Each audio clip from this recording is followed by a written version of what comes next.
You are listening to Fantha Tracks.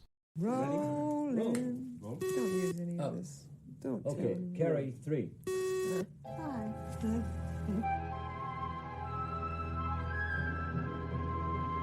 They love you.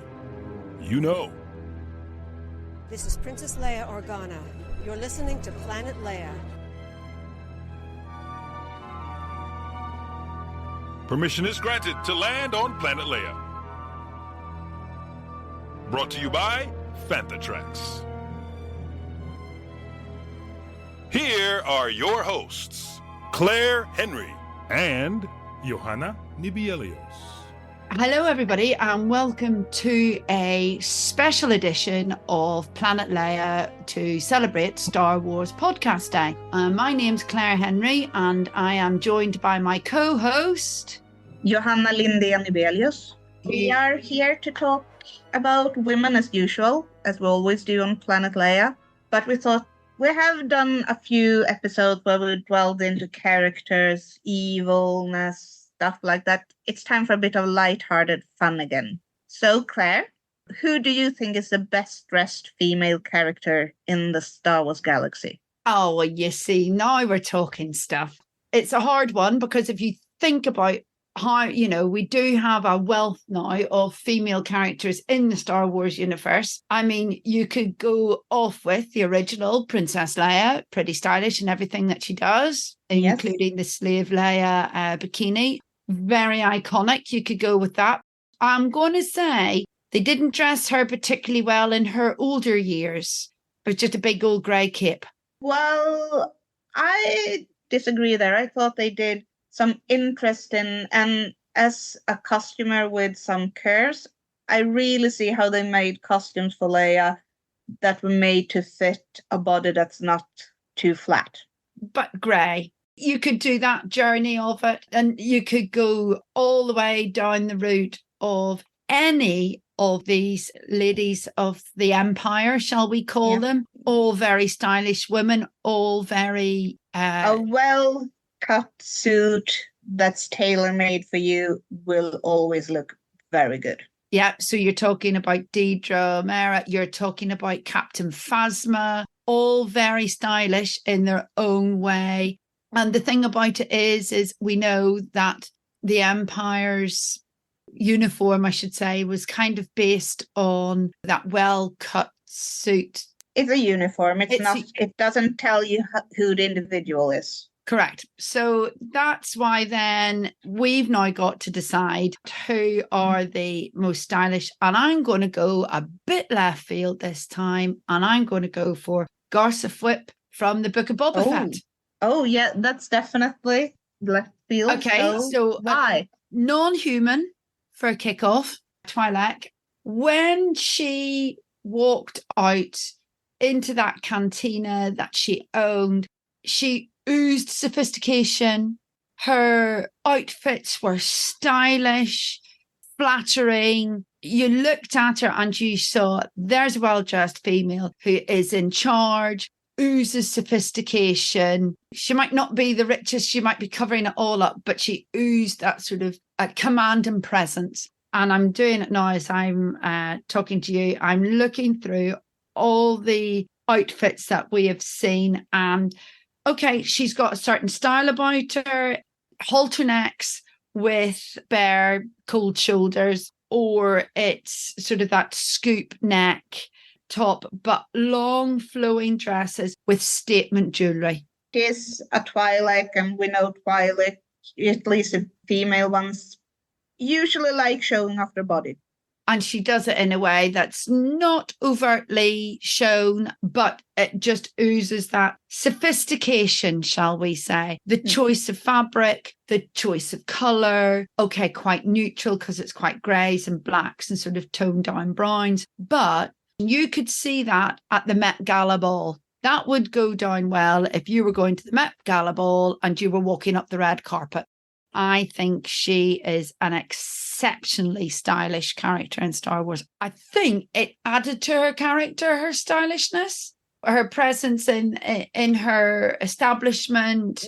you knew who was in charge. And I think that was also because she dressed the way she dressed. And then all the servers were kind of slightly understated and not so well dressed is an understatement. Like they were serving and they were wearing next to nothing, but you knew what I mean. You knew she was in charge and she was very stylish. So I'm going to go with Garsa Fwip is one of the most stylish female characters in Star Wars.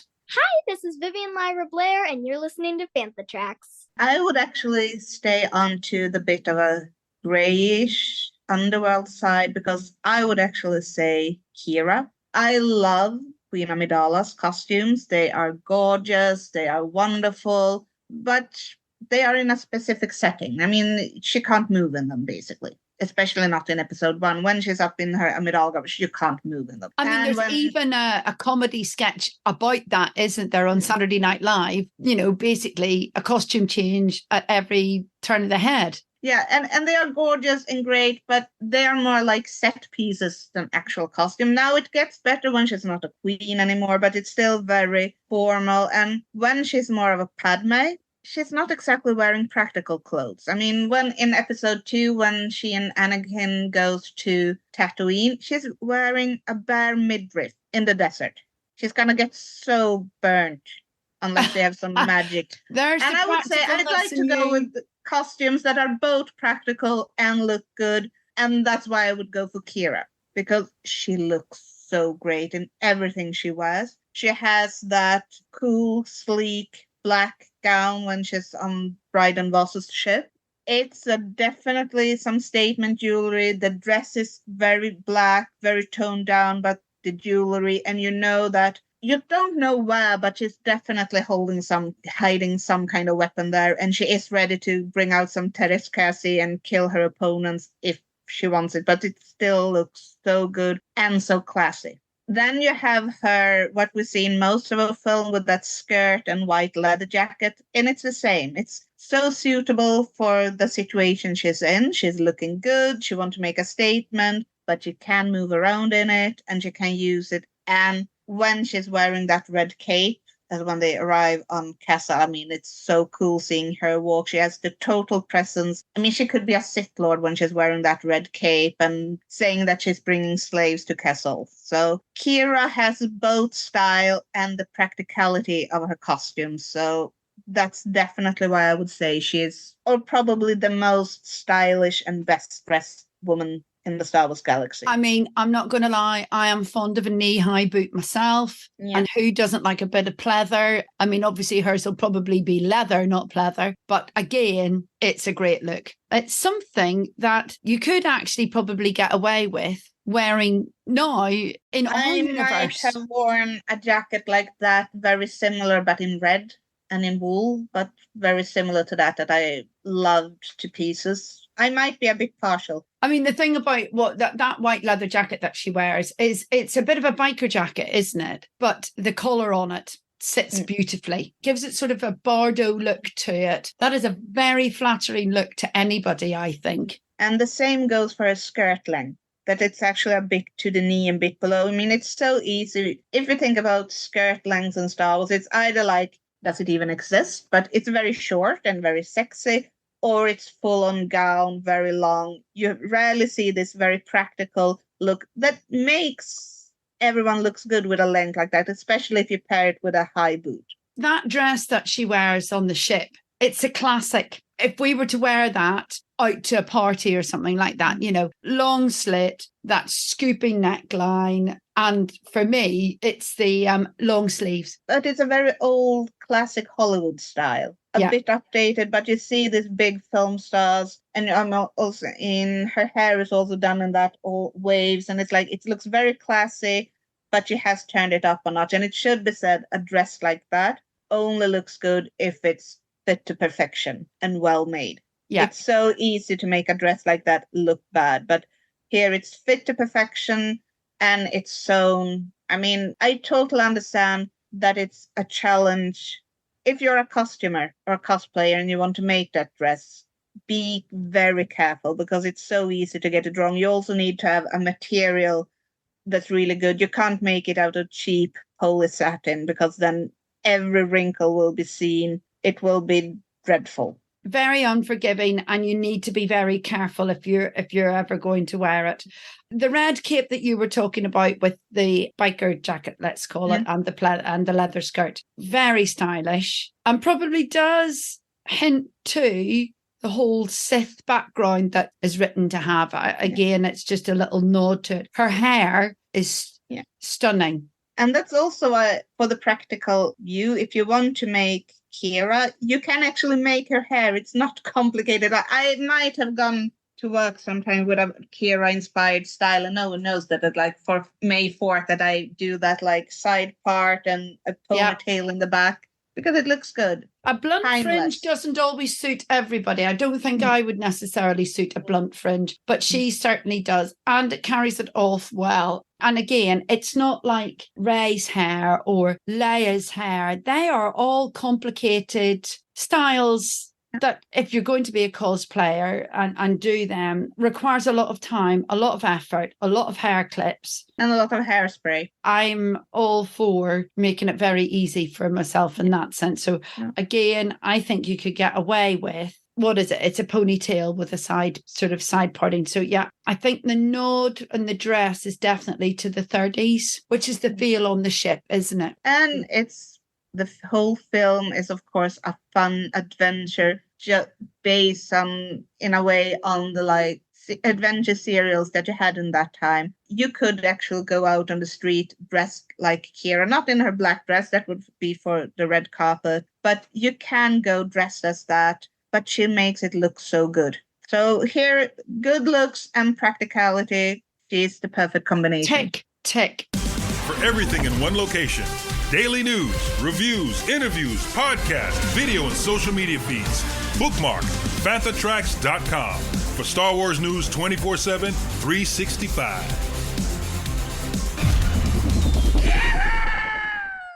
And I also think this really talks about how diverse the Star Wars universe. It's easy to get blinded once again by Queen Amidala's costume when you think about female costumes. But there are such a diversity. And now I have a tendency to always get obsessed with the costumes that are so far in the background that no one understands why I'm at a Star Wars convention when I'm wearing them. Still, I haven't made the girl who's crossing the street in Mos Eisley in episode 4 because she has such a great look to her.